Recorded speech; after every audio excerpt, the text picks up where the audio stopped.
pleasure, honestly. First off, I suppose, the usual question you ask any manager is, how does it feel to be at the club? But considering your history with the club and the backroom staffs, this must be a special night. Well, the briefing I was meant to be doing today was actually for Aqua Credit, because I did an online advert for them. That was planned for today. And so I had to cancel that. Somewhat. Yeah, well, part of the job. No, it's true.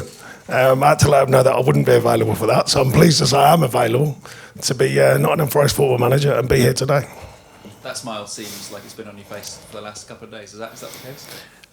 Well, I just think, I was explaining on our own TV yesterday that, I've got a longer history with the club from an apprentice, which some people might know or they don't, from 87 to 90, apprentice young pro. And, you never think when you start off in them days, all I wanted to do was play in the first team. You're walking down the river with the Del Boy running past you and the voice of Brian Clough in earshot, let's say, and all the legends that played at that time. And there were some top players. And, you're thinking you just want to put the shirt on, and then to round the circle and be here as manager is something quite big for me, and I take pride in that. And so do my staff. Obviously, we've all been touched by Nottingham Forest down the years. Billy Mercer, even he was on loan here. Tony made a couple of appearances, scored a goal. I was explaining yesterday. Estonia and Woney speak for themselves. They were in the last European match, I think. Played in it. So, they've got a deeper history than me. But obviously, it's fast forward, considerably different club nowadays. But yeah, to be here, I take great pride in being announced as Nottingham Forest manager. See, Forest was the third permanent manager of the season. Was there any sort of doubt in your mind about taking this job, considering what's happened in the last few weeks? No, I mean, I was out of a job, but that wasn't really part of it. I got a call, would I speak to him? And it was pretty much thinking it's a yes before you speak to him, but things still have to be right, they're nowadays, contracts and all that. But no, it's not about that. It's not about the past, I'm sure you'll know, I don't question other managers. Everyone has their own style. It's not an easy job. The club made a decision, and that was for me to try and imprint my way of working and hopefully a successful way of working on the club. And that's my focus now. The previous manager only lasted a few weeks. Again, does that come into your mindset in terms of if you don't get short-term success, would that be? No, I think the way football's changing, it can be across the board when changes are made quicker. I think that's just the nature of what we're all in. All managers understand it. Like I said, I'm not here to question the ex-manager or the decisions. I'm here to move forward. With the football club, there's nothing to do with me. I respect all managers. Whether it's Ange, Nuno had a terrific season. Coops, who probably played a big part in starting this journey. But down the years, I still see Frank Clark and Paul Hart and people like that. Paul Hart had an amazing group of young players here, and I used to play against them. And then Frank had some great success here. There's loads of people. I respect them all. It's not about one situation that didn't go as well. What about others that did?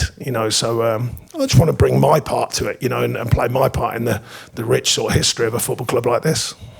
Ambition is the word that surrounded this football club for most of the season. How difficult is it going to be to meet the expectations by going deep in Europe and sort of, doing well in the Premier League, considering where the club is now and I presume where the confidence level? It is a challenge, but a lot of the hype behind it, yourself that, it's only 4 seasons ago, the first time they came out, they had to really push right the way to the end of the season to maintain Premier League status. Second season was tight as well, a few points and stuff that went through myself at Everton. Forest went through a similar thing, and they stayed up. And then one season catapults the whole feeling, it changes. I'm not doing it down. Fantastic season, by the way, for all around this place. Fans, players, the club, the owner, everyone. And the press as well. I think everyone enjoyed that season. But, it doesn't give you a divine right. And I think the club know it. I think the fans know that. I think deep down, of course, they want the glory days to come back. But it's still not a given. You don't just go into each season, you are bona fide a top Premier League club or bona fide or bona fide going to win Europe. It's not like that. I've been in it a long time. On the other hand, of course, you've got to be open-minded. What can be achieved? Because if you're not open-minded, they wouldn't have done what they did last season.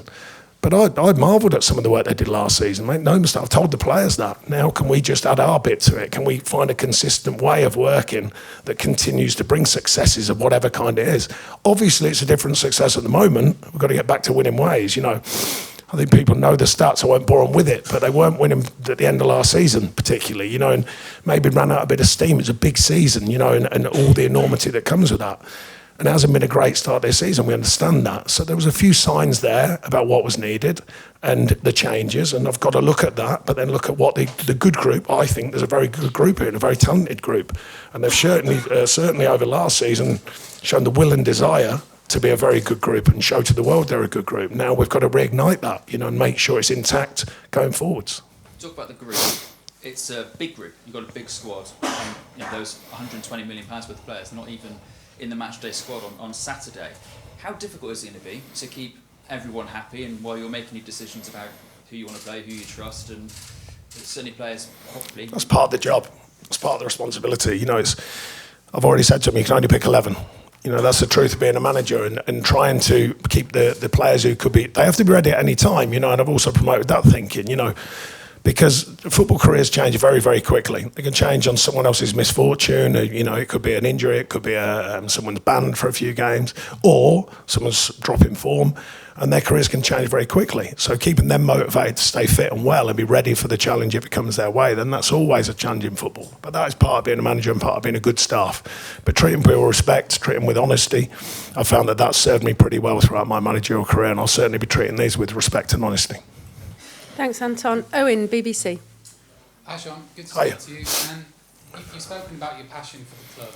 How do you think you'll feel when you walk out of the City ground and hear Muller Kintyre? There's still a job to be done. I'm pretty much flatlined through success and failure. Everyone will know that. Don't get too high with the highs, too low with the lows. I've had both. But no, it is a tingle up your spine. I mean, I've been here the last few years, and I must say the Forest... the team obviously show what they can show, but the fans here have been amazing, I think, the last few years. I mean, I've been here, even as the opposing manager, I've been here as a supporter, and the club, as a manager, but come in my local support. And, they've always been very kind to me here, when I come out of work and I come watch the games. But they've built an atmosphere, but that's a lot of credit to the fans as well. They've built an atmosphere here, and it's important. Because it made it a really tough place over the last few years to come and win games here. I know that as being an opposing manager. So to add that to it, and that noise and the feeling, of course, there'll be a little bit more tingle in me. That's a human response. But I'm aware there's a job to be done. I'm not just here for a fun time, to round my career and go, oh, well, I went back to Nottingham Forest. That's not the case. I know there's a job to be done, and that's what I'm really focusing on. Taking the club forward the best I can and the best my staff and the players can do, and giving the fans more of the good stuff that they've had recently. What we saw of training today looked quite fun, quite enjoyable. But what's going on with the piggybacks? I think we've seen it with you before. Well, didn't quite go down as well as I thought, because when you shout mount, and a few of them are thinking, what does that mean? So that was interesting. They knew what it meant by the end of it, though. No, they just, look, they've had a lot on. Whatever people think of players, they still feel it. They still feel the change. The media change, the social media change. In fact, things haven't gone as well as they'd liked and the club had liked and all the rest of it. So we're just trying to break it a little bit, make them realise we're all human, we're all in it together, get a good atmosphere before we start with the serious stuff. I can assure you, after the bit that you filmed, there was a lot of serious work done this morning. A tactical overview, but we are cramming it. We've got 2 days to cram it all in and before the first game, and then we've got to cram it again for the next game. And, the first few weeks are going to be like that, but that's often the way it is. So, yeah, trying to cram a lot of information into short periods, but still have a smile on your face. Want the players to come in and look forward to coming in. That's a big part of how we work. I always have done. Not everything can be blissful for you, but you've got to look forward to what you do, your profession. You've got to come in looking forward to it. So we want to make it a very serious place in the sense of the work that gets done, but we can have a laugh and we can have a bit of fun along the way as well. Thank you. Pablo for ITV, please. Hi, Sean. We saw the club put out a statement yesterday saying that the current squad is closely aligned with your way of playing. Is that the way you see it? Well, I'll learn about the players, obviously. There's a few new signings. Some of the other players I've known, obviously, from the last couple of seasons. A few new signings.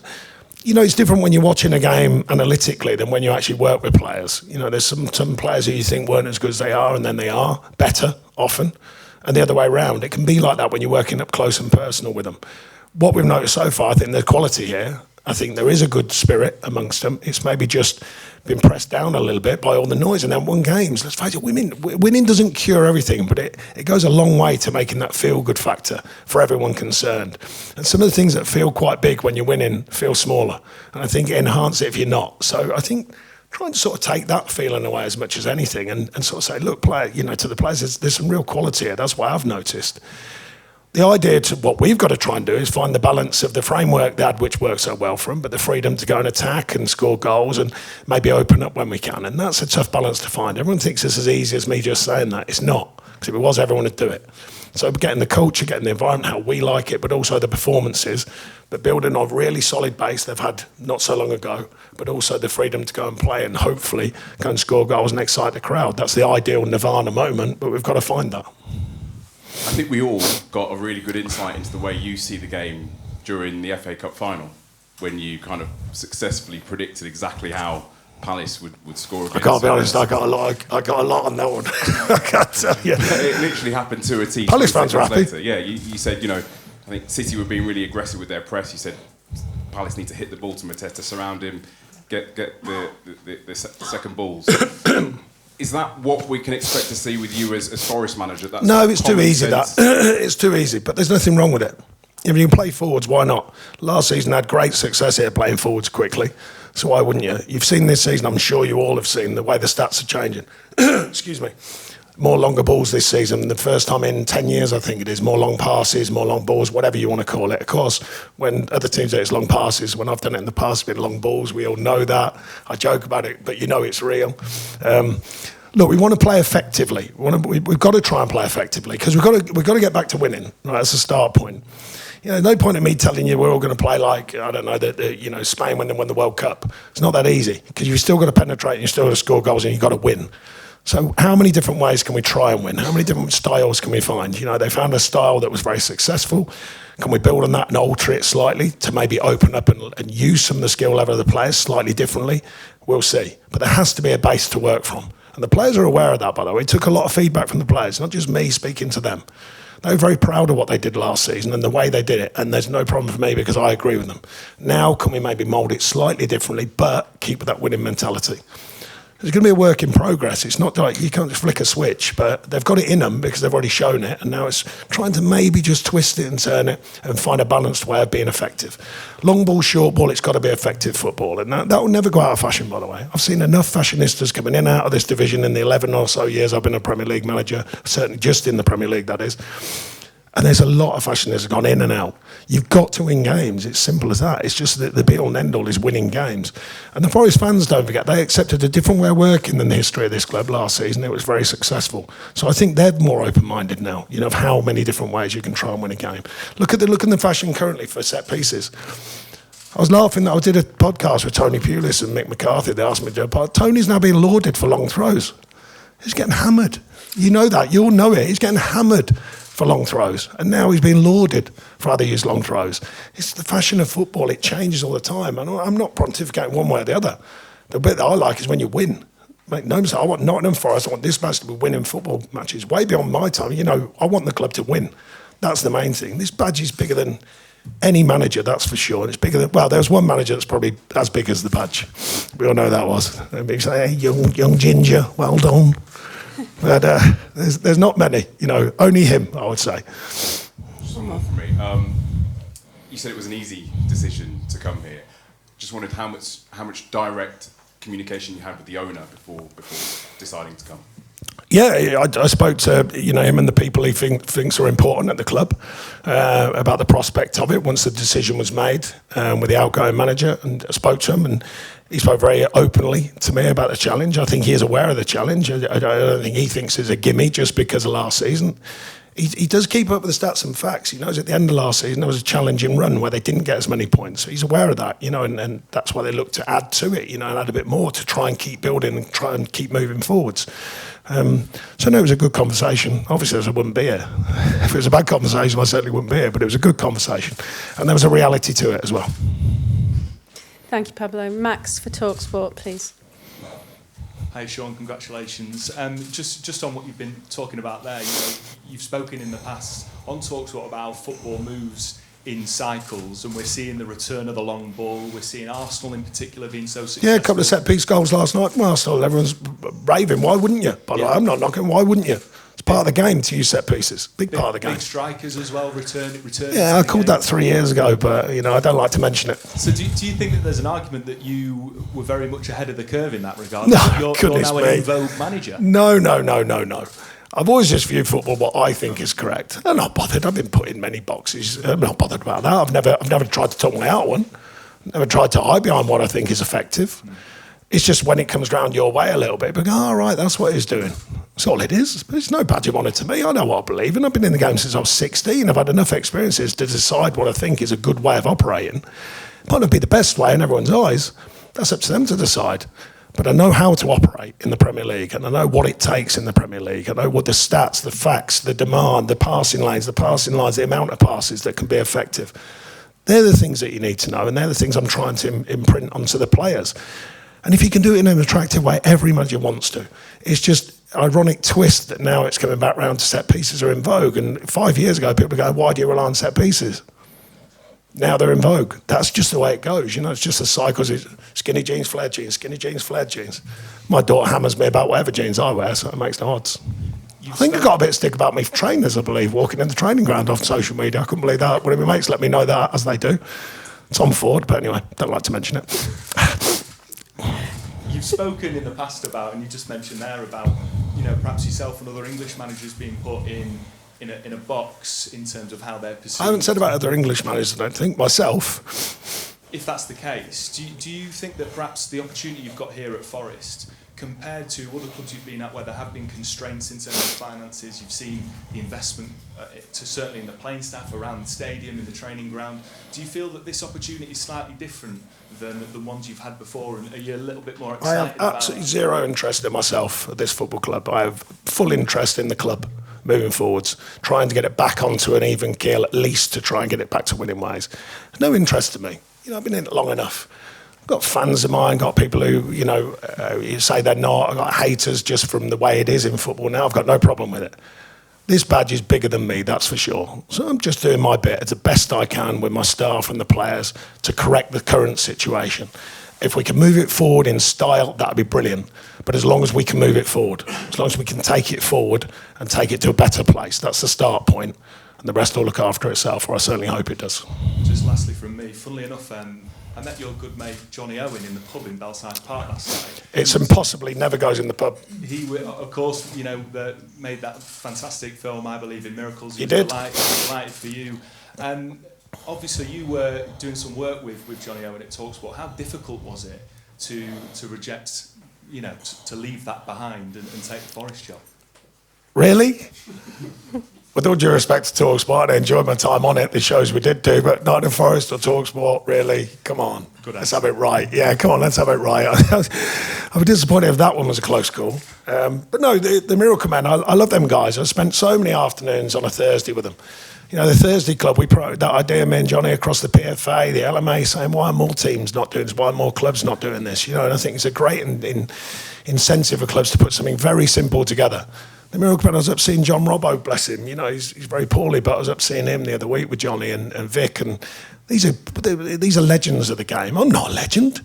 I'm here to just play my part. And them guys are the real legends, and spending time with them and chatting with them. And trust me, I've got my own history. They've got a much deeper history than me, but now I've got a chance to be part of the history, and I'll take it. It's simple as that. I'll take it with pride. And let's see where we can take it as well. Thank you. Thanks, Max. Chris for Sky News Radio. Congratulations on your appointment, Sean. Thank you. There is a perception that you are a manager who comes into a club to try and keep them in the Premier League, not associated with winning trophies or challenging for titles. I appreciate you'll see yourself as a very ambitious manager yourself. So what do you see as realistic, achievable targets during your initial 2 years with the club? Well, to be honest, I think most of life is run on perception now. Most people would talk about the truth, not actually telling the truth. So that's fine. That's the way of life now, So I'm not bothered about that. I'm trying to be successful. I've always tried to be successful. But the first success you can be is being in the Premier League. I've worked 300 odd games in the Premier League. You can't be lucky for all 330 games. It's impossible. So you've got to know your way around it. And then if you know your way around it, how far can you take it? That's the next challenge. we had, I've had spells in my career at other clubs which have been very, very strong spells, you know what I mean? To take a small club like Burnley up there and get into Europe was incredible. But that's all past me now. This is Nottingham Forest. This is bigger than all of that, bigger than my history. That's what I said. It's not about me, it's about the club. For me to do the right thing by the club through, it's not just me, the staff, the team, the ownership, everyone. It's fell in an awkward place for the first time in a number of seasons. Now it's our job to find a way from that. So to start talking about winning this, winning that, we're going to play this way and that way, how about getting us winning first? Then we can talk about it maybe. But at the first point of call is, can we get this team to remember very quickly how it was finding wins? And can we add our own imprint on that? That's the challenge now. It's not about me. Perception is fine. Everyone can talk about whatever they want. And managers have become big in the Premier League. It's just the way it is. I remember it happening 10 or so, probably even longer than that, my second season in the Premier League, I think. They made it clear. They said a lot of the talk now is going to be about managers. It just so happened that little, that fella called Pep Guardiola came into the division and Jurgen Klopp, and then they went, right, it's about managers. And rightly so, two legends of the game. So, it's been a big change. But I don't want to talk about myself. I want to sit here talking about the team. I want to sit here talking as Nottingham Forest manager about a team being successful. That's the best place for me to be if we can get that. Well, on that, do you regard it as potentially quite a fortuitous situation that you're out of work, it's quite early on in the season still, and you've inherited a squad? But you know what? Someone actually wrote, sometimes I get flummoxed by what everyone thinks of what we do. Someone said in this article, which made me laugh, they said, Sean Dyche moved here a number of years ago so that he could take the Nottingham Forest job. I was like, really? I bought a place in Barcelona, just in case you're wondering. I was like, really? I was like, I doubt it. You know what I mean? It's nothing to do with that. So that's how life changes very quickly. I wasn't expecting that. I wasn't out of work and suddenly thinking, I'll get the Nottingham Forest job. But it's the shift in sands of football. Sometimes you don't look right for a job, and then a certain situation, and you do look right for a job. That's just the way it's done. We've all done it, by the way. We all do it. I'm sure you, when you're right, and you look at certain jobs, that'd fit that manager or that one or that one. You look at another job and go, no, that wouldn't fit. And then 3 or 4 years later, it does fit. That's just a shift in sands of the nature of football. And I'm here. That's the key thing for me. Think of it what you want. I'm here. And I'm here to do a job. But in terms of the squad itself, and people can look at your time at Burnley when you're in the second tier and played quite expansive football. You've got a squad with a couple of England internationals in, which Forest haven't had. Very good players, yeah.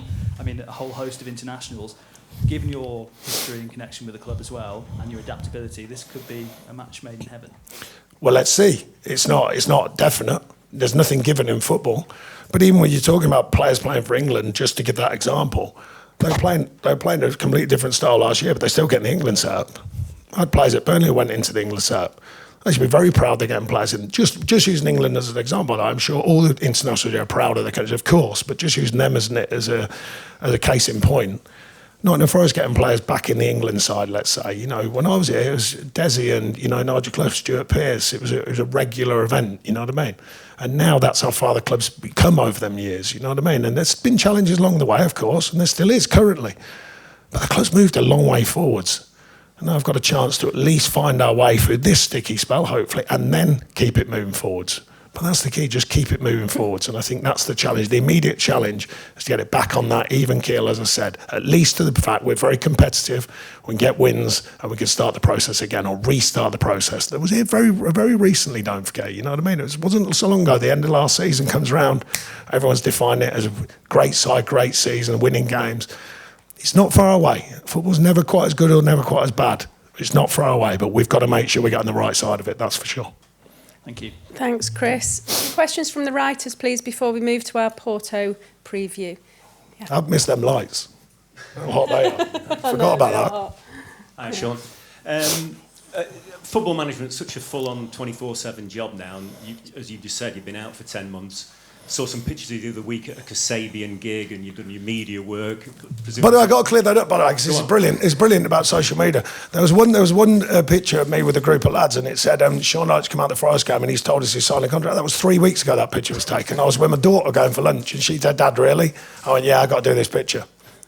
I mean, so it's one of them, isn't it? How can you control that? True. I just said you were on social media. Well, just thinking, it wasn't last week. Trust me, it was about 3 weeks ago. But anyway. But yeah, there's only so many podcasts and so much media. Yeah. Kasabian gigs you can go to, presumably. What were you? Well, I don't know. I've been to a few. I might be for a while now, mind you.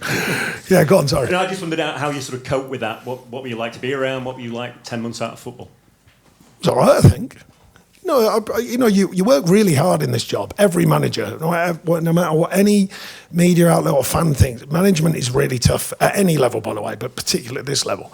To have a break from it, it's a hard thing to explain. I tried to explain this reason. It's not like you're lacking energy or anything. When you get a break from it, you can take a breath and do silly things that you want to do, not always deep things. Just spend a bit of time with your kids, with your mates. My kids are grown up now, but spend a bit of time doing life things, you know what I mean? See my mum and dad, they're 83 and 82. I've hardly seen them for years, really, of any real quality. Simple things. It's not always about gigs and all that, although I am partial. But I think that's going to calm down very radically, I think. I don't think I'll be going around Nottingham much because I don't blend well, let's say. So, I think I'll be keeping under the radar for a while. Apart from when I'm doing this, quite obviously. Sean, I heard an interview with you about when you went into Burnley and you said there was kind of a misalignment, I think, where everyone in the boardroom wanted to cut back and the fans thought you should be in the playoffs. One of the keys was to kind of get it like that. How easy or difficult do you think that will be here, given it was relatively recently, they did have that alignment, but obviously there's been a bit of a fracture since then. How important is it to get it? Yeah, but I was mentioning when I did an interview for Nottingham Forest TV yesterday, for our own media, I was mentioning this idea that I think there's a depth to the fans here, and I'm not just saying it, because I've been watching, I've been a kid here, and I've seen it over the years, the goods, the bads, the highs, the lows, all of it. And there's a small part of the fan base that will think, well, we're here now. But there's a deeper part that go, no, this is not a given. I think it's a reality. Now, no, you can't just step from just getting in to the Premier League, then just staying in, then staying in just a bit better, and then suddenly going up there and that's it. It's a given forever. I don't believe that the fan base of Nottingham Forest think it's a given. So I think there's a bit of balance to that. And maybe the start of this season has reminded that part of the fan base where they've gone, actually, yeah, we knew we couldn't just keep doing that. But we can reinforce. So they've tried to reinforce, and now it's getting the blend right to keep moving forwards. That's what I'm suggesting. It's just that, there's a little slither of fan bases which are younger and they think it's all like this, they think it's all billionaire owned and that, we just move everything forward. I mean, I've seen enormous changes here. The owners had a bit of question marks over, but look at the changes from day one to now. They're huge changes at this football club. So, you can question the owner currently, which a few have, but at the end of the day, the bigger picture is a lot of goodwill, a lot of good feeling, a lot of good feeling around the area, the city, everything. So, there's a bigger picture to it. Sure. Still on the owner, he's obviously a very ambitious man. I'm guessing he said more to you than this season's more. Yeah, and I'm going to tell you everything he said, of course. Of course, yeah, but it's more than just keeping Forest up, isn't it? A bit more. No, he wants it to stabilise first. He's well aware of the challenges. He's been around football a long time, obviously with Olympiacos, then here. So stability is the first next move, if you like. But that's not an acceptability for the whole run of being Nottingham Forest manager. I think we're all aware. Why? I don't want that. I don't just sit here and go, oh well, that's okay then. I always say to players, don't accept all rightness. All rightness doesn't get you anything. Let's push for more than all rightness. Maybe people can be all right in their life, and there's nothing wrong with that. But as a football manager, a football coach, a football player, you should be wanting more. But the first thing is, can we just stabilise the situation? I think everyone knows that. You guys have been writing about it for weeks, So then can you move it forward? But it still needs the basics putting back into the team, I think, from my point of view, this is. Because I think they're just, lost sight of that a little bit. So that's the start point. But no, of course, he wants more for Nottingham. He wouldn't do all this, if it wasn't for wanting more. But I think he equally is aware from the end of last season, if you look at the stats and facts, like I said, he does keep up with what's going on the pitch and all the, the story behind it. And they did have a tough run at the end of the season. Although it was a great season, let me remind you of that. And the blend of a season can be like that. But at the end, it was, a tough run. And someone was reminding me the other day, had 20 games without a clean sheet, that sort of thing. So there is work to be done. I think he's aware of that. And he's just saying to me, right, we want you to do the work. That's the manager's job. And he's right. That is mine, my staff's, and the player's job to correct it, and then see how far we can move it forward. Sure, will you still be able to attend Thursday Club tomorrow? Maybe. I doubt it's. Yeah, I was going to say game day. I don't think I'll be attending it tomorrow. No, I'm looking forward to seeing the Miracle Men. Brilliant times there, old stories and modern stories. They're up to date. They go, especially with this club, of course. The club do right by them. They come down and watch the games. So They give me a bit of ear rolling, I think, if things ain't going as well. So I better win some games for them because they'll give me a bit of stick. But no, it's great. Them guys mean a lot to me, you know, and they've come to mean a lot. I've learned a lot about them, you know, over the last sort of 4 or so years. And Johnny's been a big part of that with his film and how he brought all that together. And I know there's a lot of Forest fans who really recognise the history of this club. I certainly do. I've got my own, and I've got a chance to reinvent my own, I suppose, in a way, and be manager and see what I can do with it. I think you said yesterday in the club interview, you don't want to sort of rely on history, I suppose, you and your staff for obvious reasons. How important is it for you to strike that kind of balance and maybe detach a little bit from you guys? Yeah, well, I have to tell the story because we all have been touched by the club. But yeah, that doesn't, you know, there's no shortcut with the fans, but I have to tell the story. We do care. That's one thing I don't think would ever be questioned about being here. And I'm not questioning, that's no slant at us before you start changing words, not you personally, but there's always you know, I have a go at people. I'm not having a go at anyone. But with our history, particularly, you know, myself, because I was young, don't forget, all I was dreaming of was wearing the shirt, wearing the badge, you know, I never got to do it. It's the only one he did. Billy did somewhat as a, you know, a sort of a lone goalkeeper as cover. Tony wore it and scored a goal. I was the only one who didn't, actually. They keep reminding me of that. But, you know, so for me to have that part of it is a big thing for me personally. So I've got to explain that to people while I'm here, but it doesn't give me a divine right. Trust me, the fans will want me to win. If they ain't winning, they're going to come at me because that's the way fans work, and I've got no problem with that. That's the reality. But I think I should explain why it means more, because I was here as a kid and I never wore the shirt. Well, now I've got a chance to wear it. Now I sit with it on me, so it's not a bad situation. Last one before we move to Porto. How much of an impact did that era have on you when you were here? Did it shape even some of your football principles, even though you were only a young... Well, in a different way it did, because, you know, you can't always play in the way that Brian Clough played with the players he had then. You know, people keep telling me about this modern way of playing, and I was describing this just the other day to someone, so, I mean, I'll recount it very quickly, but the goalkeeper, 2 centre-half split, the full-back split as wide as they can. If the goal can play out, he's encouraged to play out as quick as possible. Neil Webb comes deep to get the ball, and he rotates as, like, now they call it a pivot. Steve Hodges stretching the pitch. Brian Rice comes inside as an inside winger. Franz Carr stretches the pitch. Nigel Clough comes off the front in the false 9. And then Peter Davenport stretches the pitch, or Lee Chapman goes to hold it, play higher up the pitch. That sounds pretty modern to me. But they tell me the game's radically changed. What's changed is the detail in the game. You know, the analytics, the health and fitness, the mental fitness of players, the support systems. But the game hasn't radically changed. The pitch is still the same size, roughly speaking. Do you know what I mean? The ball is still roughly the same, a bit lighter maybe, they tell me. But until that changes, the fundamentals of football will always be that. The new thing about set pieces, roughly down the years, you know, it's still about 25 to 30%, very roughly down the years. Hasn't changed that much. Crosses will be the new passing, because if you notice, no one, you know, we all watched England the other week, and everyone's looking at the TV going, please cross the ball. Because people will have to score a goal, and the more packed defences get, it's harder to play through. You know, things like that. So there's all these different ways of what happens in football. But, you know, all the demands of football are right there in front of us. So I don't get too carried away with the perception, don't get too carried away with all the other influences. The one thing I do know is football, and my staff know football. And the players are learning more and more and more about football. That's the job, but you've got to win. Make no mistake, you've got to win. Thank you. Last one. Sorry, it must give you an advantage that you know the club so well already then. No, it just gives you a connection, because I don't know the club like the back of my hand. You know, I come here as a away manager more than anything. So, you know, I don't know everything about it. I've got to relearn some of it. But I do know the depth of it. I do know the depth of it with the people of Nottingham. I do know the depth of it with the people who played for the club. Very rare you meet a player who hasn't been touched by this football club, I will tell you that. And I've met loads down the years. Some have been here very fleetingly, even young players. A few of my apprentice year have been reaching out to me. A couple I hadn't spoken to in years, reaching out to, do you remember then? Because it meant a lot to them guys, as it did to me. We didn't all make it. Stoney did. I know Gary Charles, great fella, you know, what he did here as a young player, and Steve Chettle and all these people. There were so many when I was a young lad.